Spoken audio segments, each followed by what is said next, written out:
Tahukah kamu siapa saya tokoh di balik perang Aceh? Duk Nyadin, Tengku Umar. Pasti saudara tahu, tapi apakah saudara mengenal Tengku Fakinah? Sosoknya ini jarang dikenal namun memiliki peranan yang sangat penting bagi perang Aceh. Siapa sebenarnya Tengku Fakinah itu?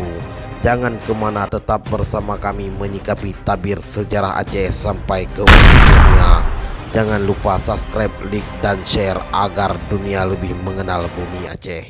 Ya karimal akhlaq,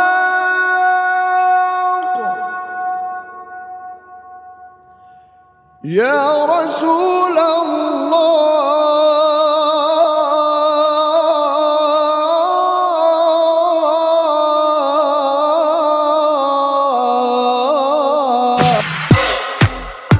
Tengku Fakinah dilahirkan sekitar tahun 1856 Masehi di desa Lamdiran, Kampung Lambenot atau Lamkera. Ia adalah putri dari Tengku Datuk dan Kampung Lambenot atau Lamtali, Mukim Lamkera. Ayahnya yang bernama Tengku Datuk juga disebut dengan Tengku Asahan karena pada masa remajanya merantau ke Asahan, Aceh Selatan. Sekembalinya dan Asahan, ia menikah dengan Cutmah, putri dan Tengku Cik Lampucu. Pada tahun 1856 perkawinan Cutmah dengan Tengku Datuk dikarunia seorang putri yang bernama Tengku Fakinah. Pada masa kecil hingga remajanya, Tengku Fakinah mendapatkan didikan agama, jahit menjahit dan kerajinan kerawang, sutra, emas dan perak. Tidak mengherankan ketika dewasa ia dikenal sebagai ahli agama dan pakar kerajinan kerawang. Tengku Fakinah dinikahi oleh Tengku Ahmad yang bergelar Tengku Anegli pada tahun 1872. Setelah menikah, Tengku Ahmad kemudian mendirikan pondok pesantren dan pasangan suami istri itu terlibat langsung menjadi pengajar para santri-santrinya. Namun sayang, 1 tahun kemudian Belanda datang dengan niat menjajah Aceh. Tengku Ahmad menghadang serangan Belanda bersama Tengku Imam Lamkera dalam barisan pasukan Mukim Bait, mempertahankan pantai Cermin di Laut Udu di bawah komando Panglima Polim Nyak Banta dan Rama Setia. Serangan Belanda pada tanggal 8 April 1873 ini menewaskan Panglima Rama Setia, Imam Lamkera dan Tengku Ahmad dan beberapa perwira lainnya. Semenjak ditinggal suami, Tengku Fakinah membentuk badan amal sosial untuk menyumbang dharma baktinya terhadap tanah air yang terdiri dari janda-janda dan wanita-wanita lainnya untuk menjadi anggota amal tersebut. Badan yang didirikannya itu mendapatkan dukungan dari kaum muslimat di sekitar Aceh Besar yang kemudian berkembang sampai ke Pedia. Anggota badan amal sosial ini menjadi sangat giat dalam mengumpulkan sumbangan rakyat yang berupa perbekalan berupa padi dan uang. Selain dari anggota yang bergerak mengumpulkan perbekalan perperangan, bagi anggota-anggota yang ditinggal di tempat, mereka sibuk mempersiapkan makanan untuk orang yang datang dari luar seperti Pidi, Meredu, Samalanga, Pesangan dan lain-lain untuk membantu perang dan menuangkan timah untuk pelor senapan. Semua pekerjaan itu di bawah pimpinan Tengku Fakinah.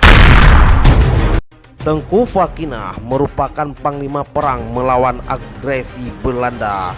Tidak mau tetap di kediamannya, bahkan hilir mudik keseluruhan segitiga Aceh Besar untuk menjalankan diplomasi, mendatangi rumah orang-orang besar dan orang-orang kaya untuk meminta zakat dalam rangka membantu perperangan Aceh yang sedang berkecamuk.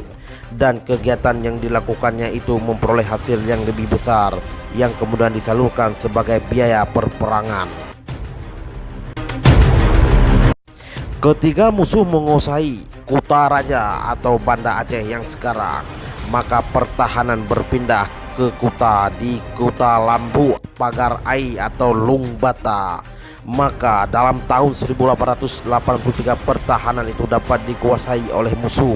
Untuk mengantisipasi hal ini, maka Tengku Syekh Saman yang disebut Tengku Syik di Tiro memperkuat lagi pertahanan Kota Anek Galung, bekas kota Panglima Polim Nyak Banta yang dulunya telah dirampas oleh pihak Belanda, yaitu pada tahun 1878 Maka dengan demikian serentaklah dari masing-masing pemimpin perperangan mendirikan kuta-kuta lain seperti halnya Tengku Empetring atau Kuta Karang, Tungku Pantai Kulu atau Kuta Tuanku dan lain-lain.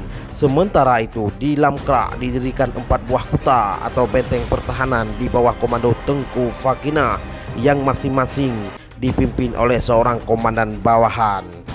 Adapun yang membangun kota-kota benteng-benteng ini adalah kaum lelaki kecuali Kuta Cetwu yang dikerjakan oleh wanita-wanita sejak, dan membuat pagar, mengali parit dan pemasangan ranjau dilakukan sendiri oleh para wanita yang diawasi oleh panglima perangnya Tengku Fakinah sendiri bersama rekan-rekan wanita lain.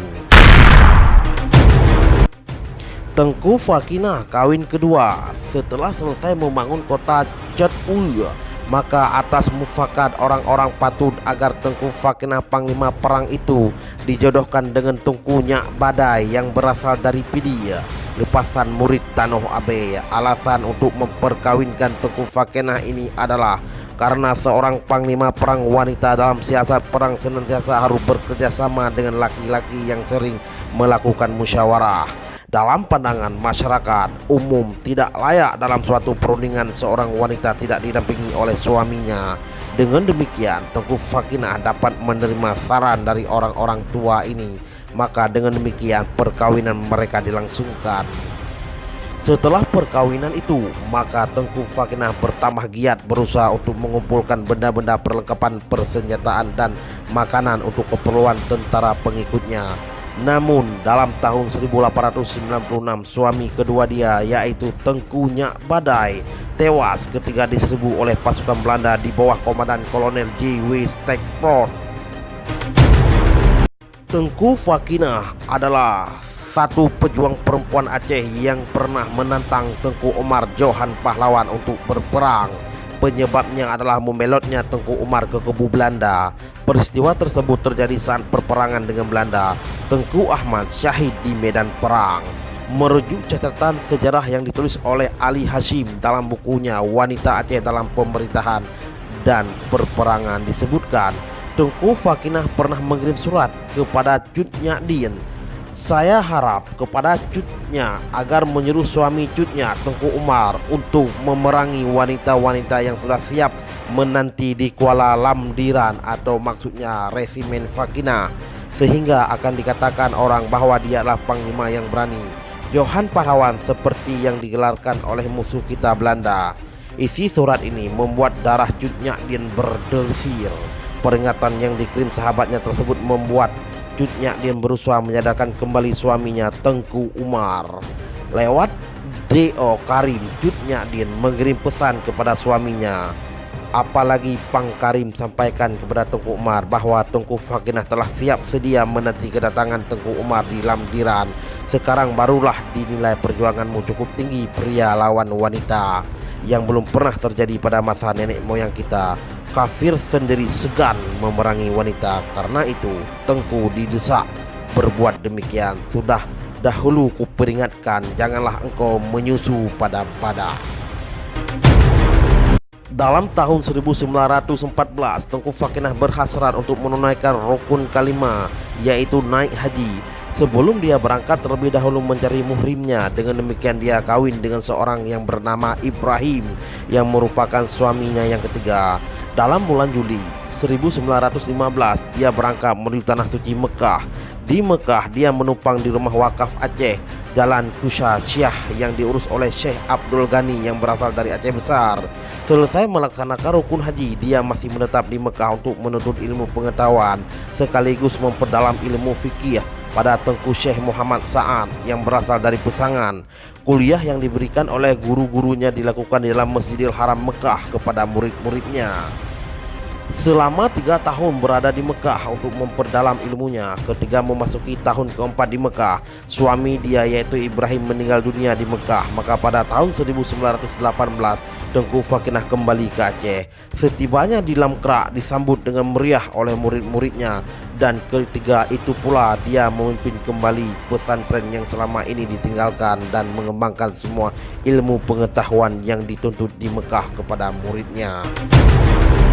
Tengku Fakinah mangkar pada tanggal 8 Ramadan 1359 Hijriah atau tahun 1938 Masehi. Tengku Fakinah sebagai pahlawan dan ulama wanita Aceh menghembus nafas yang terakhir di rumah kediamannya di Kampung Beha, Mukim Lamkrak dalam usia 75 tahun. Demikian kisah Tengku Fakinah, panglima wanita dari bumi Serambi Mekah, Aceh Darussalam. Sekian dan terima kasih. Wassalam.